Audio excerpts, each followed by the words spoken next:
রাত ২টা। বাংলাদেশের এক নির্জন গ্রামের কাঁচা রাস্তা। দূরে একটা পরিত্যক্ত বাড়ি। বাতাস নেই, শব্দ নেই, শুধু অন্ধকার। লোকজন বলে মাঝরাতে সেই বাড়িতে গেলে এক অদ্ভুত ছায়া দেখা যায়। কেউ বলে সেটা জিন, কেউ বলে সেটা শয়তান, আর গ্রামের সবচেয়ে বৃদ্ধ মানুষেরা বলে ওটা কোনো সাধারণ জিন না, ওইটা ইফরিত। কিন্তু প্রশ্ন হলো, যেই নামটা শুনলে মানুষের শরীরে কাঁটা দেয়, যেই নামকে কেন্দ্র করে তৈরি হয়েছে শত শত রহস্য, যে নামকে কেন্দ্র করে বলিউড বানিয়েছে পারির মতো হরর সিনেমা, সেই ইফরিত আসলে কে? সে কি সত্যি জিনদের রাজা? সে কি মানুষের সাথে সন্তান জন্ম দিতে পারে, নাকি একটা নামকে কেন্দ্র করে আমরা হাজার বছর ধরে ভয়ের গল্প বানিয়ে আসছি? আজকের ভিডিওতে আমরা খুঁজে বের করব কোরআনের ইফরিত, হাদিসের ইফরিত, আর মরুভূমির ইফরিত, আর পারি মুভির সেই অন্ধকার কাল্টের পেছনের সত্য। আজকের ভিডিও শেষ হওয়ার পর ইফরিত নামটা আপনি আর কখনো আগের মতো করে শুনতে পারবেন না। Hello everyone, my name is Aitur Rahman and চলেন আপনাদের একটা গল্প শোনাই। ভিডিও শুরু করার আগে আমি বলে দিতে চাই, সব ইনফরমেশন আমরা অনলাইন থেকে গ্যাদার করেছি। কোনো ভুল ত্রুটি থাকলে ক্ষমার চোখে দেখবেন, আর আমাকে ফলো করতে ভুলবেন না। ইসলাম অনুযায়ী মানুষ সৃষ্টি হয়েছে মাটি থেকে, ফেরেশতা সৃষ্টি হয়েছে নূর বা আলো থেকে, আর জিন সৃষ্টি হয়েছে ধোঁয়াবিহীন আগুন থেকে। এই জিনদেরও সমাজ আছে, তাদেরও পরিবার আছে, তাদের মধ্যেও ভালো খারাপ আছে, এবং আমাদের মতোই স্বাধীন ইচ্ছা শক্তি নিয়ে তারা বেঁচে থাকে। কিন্তু সমস্যা হলো, আমরা তাদেরকে দেখতে পাই না। আর এই অদৃশ্য জগতের সবচেয়ে রহস্যময় নামগুলোর একটি ইফরিত।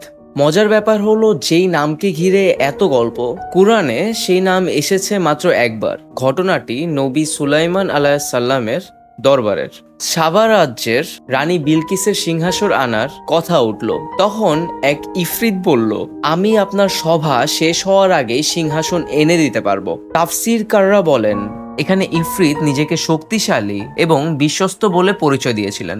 এখানে প্রথম রহস্য, সে কে ছিল? একটি জিন, নাকি জিনদের মধ্যেও বিশেষ কোনো শ্রেণী? প্রাচীন ইসলামপন্থীদের মধ্যে মতভেদ ছিল। কেউ বলেছেন ইফরিত ছিল জিনদের সবচেয়ে শক্তিশালী সদস্য, কেউ বলেছেন সবচেয়ে বিদ্রোহী, কেউ বলেছেন সবচেয়ে ধূর্ত এবং বুদ্ধিমান। কিন্তু একটা বিষয় প্রায় সবাই মেনে নিয়েছিলেন, ইফরিত কোনো সাধারণ জিন ছিল না, তার শক্তি অন্যদের চেয়ে অনেক বেশি ছিল। এবার আসি সবচেয়ে ভয়ঙ্কর অংশে। এক রাতে রাসূলুল্লাহ সাল্লাল্লাহু আলাইহি সাল্লাম নামাজ আদায় করছিলেন। ঠিক তখনই এক ইফরিত এসে নামাজ নষ্ট করার চেষ্টা করে। কিছু বর্ণনায় এসেছে সে আগুনের আঘাত করার চেষ্টা করেছিল। রাসূল সাল্লাল্লাহু আলাইহি সাল্লাম তাকে নিয়ন্ত্রণে নিয়ে এসেছিলেন, এমনকি সে চেয়েছিলেন তাকে মসজিদের খুঁটির সাথে বেঁধে রাখতে। কিন্তু পরে নবী সুলাইমান আলাইহিস সালাম এর বিশেষ দোয়ার কথা স্মরণ করে ছেড়ে দেন। ভাবুন, সে সত্তা সাধারণ মানুষ তো দূরে থাক, নবীর নামাজেও ডিস্টার্ব করার চেষ্টা করেছে। তার শক্তি সম্পর্কে মানুষ কত গল্প বানাতে পারে। কুরআনে ও হাদিসে তথ্য খুব সীমিত, কিন্তু মানুষের কল্পনা সীমাহীন। শত শত বছর ধরে আরব বণিকরা মরুভূমি পাড়ি দিত আর রাতে আগুন জ্বালিয়ে বসতো, আর তখন শুরু হতো গল্প। কেউ বলতো দূরে বিশাল এক ছায়া দেখেছে, কেউ বলতো ধ্বংস হয়ে যাওয়া শহরে আগুনের মতো চোখওয়ালা প্রাণী দেখেছে, কেউ বলতো হঠাৎ ঝড় উঠেছে, তারপরে সবাই উধাও। এভাবে ইফরিত ধীরে ধীরে ধর্মীয় বর্ণনা থেকে বের হয়ে লোক কাহিনীর দানবে পরিণত হয়েছে। এরপরে আসে সেই বই যেটা পুরো পৃথিবীতে আরো কিংবদন্তিকে ছড়িয়ে দেয়, 1001 নাইটস, আমরা যাকে বলি আরব্য রজনী। এখানে ইফরিতকে দেখানো হয়েছে কখনো অপহরণকারী দৈত্য হিসেবে, কখনো বোতলের ভিতরে ভর্তি ভয়ঙ্কর সত্তা হিসেবে, কখনো মানুষের উপর প্রতিশোধ নেওয়া শক্তিশালী জিন হিসেবে। এখান থেকে পশ্চিমা বিশ্বে আফরিত নামটা এতটা জনপ্রিয় হয়ে ওঠে। মিডল ইস্টে এরকম বহুত গল্পকে বিশ্বাস করা হতো। প্রাচীন ধন সম্পদের পাহারায় থাকে ইফরিত, কোনো লুকানো কবর, কোনো হারিয়ে যাওয়া রাজপ্রাসাদ, কোনো গোপন সোনার ভান্ডার, সবকিছুর পিছনে নাকি থাকে এক ইফরিত। যদি কেউ ধন নিতে যায়, সে আর ফিরে আসে না। যদিও এসবের কোনো নির্ভরযোগ্য সোর্স বা ধর্মীয় কোনো ভিত্তি নেই, এগুলো লোক কাহিনী। এখন আসি সেই অংশে যেটা সবচেয়ে বেশি ভাইরাল হয়।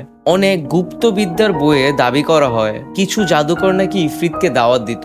রক্ত, নির্জন কবরস্থান, অন্ধকার আচার, অজানা মন্ত্র, এসব গল্প শত শত বছর ধরে চলে আসছে। এখন আসি সেই অংশে যেটার জন্য নতুন প্রজন্ম, নতুন জেনারেশন ইফরিতের নাম সবচেয়ে বেশি জানতে পেরেছে। সবচেয়ে বেশি পপুলার হয়েছে এবং সেই নামটা সবচেয়ে বেশি শুনেছে পারি মুভির জন্য। সিনেমায় দেখানো হয় একটি কাল্ট, নাম অলাদ চক্র। তাদের বিশ্বাস ইফরিতের বংশ পৃথিবীতে টিকে থাকতে হবে। তারা নারীদের অপহরণ করে, ইফরিতের সন্তান জন্ম দেওয়ার চেষ্টা করে, আর সেই সন্তানদেরকে ঘিরে তৈরি হয় ভয়ঙ্কর আচার। শুনতে ভয়ঙ্কর, কিন্তু বাস্তবতা হলো এই অলাদ চক্রের আসলে কোনো ঐতিহাসিক বা ধর্মীয় ভিত্তি পাওয়া যায় না। এটি সিনেমার জন্য তৈরি কাল্পনিক উপাদান। জিন এবং মানুষের সন্তান, এটাই সবচেয়ে বিতর্কিত প্রশ্ন। অনেক লোককাহিনীতে জিন এবং মানুষের সম্পর্কের গল্প পাওয়া যায়, মধ্যযুগের অনেক সাহিত্যেও এ ধরনের কথা বলা আছে, কিন্তু মূলধারার ইসলামী উৎসে আসলে এগুলোর কোনো নির্ভরযোগ্য প্রমাণ নেই। তাই পারি মুভির এই গল্পকে বাস্তবের কোনো সিনারিও হিসেবে বলাটা আসলে ঠিক হবে না, বরং এটা একটা হরর ফিকশন। আজকে আমরা যা জানি, কোরআনে ইফরিতের নাম উল্লেখ আছে, হাদিসেও ইফরিতের নাম উল্লেখ আছে। তাকে অত্যন্ত শক্তিশালী জিন হিসেবে দেখা হয়, কিন্তু যেগুলো আমরা নিশ্চিত নয়, মানুষের সাথে সন্তান, জিনদের রাজা, কালো জাদুর দাস, পারি মুভির এই অলাদ চক্রর কাল্ট, এগুলো কিছুই আমরা শিওর না। হয়তো আজ রাতেও কোনো এক মরুভূমিতে কোনো ধ্বংস হয়ে যাওয়া প্রাসাদের পাশে কেউ আগুনের পাশে বসে ইফরিতের গল্প বলছে। হয়তো গল্পগুলো মিথ্যে, হয়তো সত্য, কিন্তু একটা বিষয় নিশ্চিত, কোরআনের একটি মাত্র আয়াত, একটি হাদিস আর হাজার বছরের লোক কাহিনী মিলে এমন এক কিংবদন্তির জন্ম নিয়েছে, যে কিংবদন্তির নাম ইফরিত। আর সবচেয়ে ভয়ঙ্কর বিষয়, আমরা আজকেও নিশ্চিত না কিংবদন্তির কতটা গল্প আর কতটা বাস্তব। Thank you guys for watching, and I will see you guys in the next video.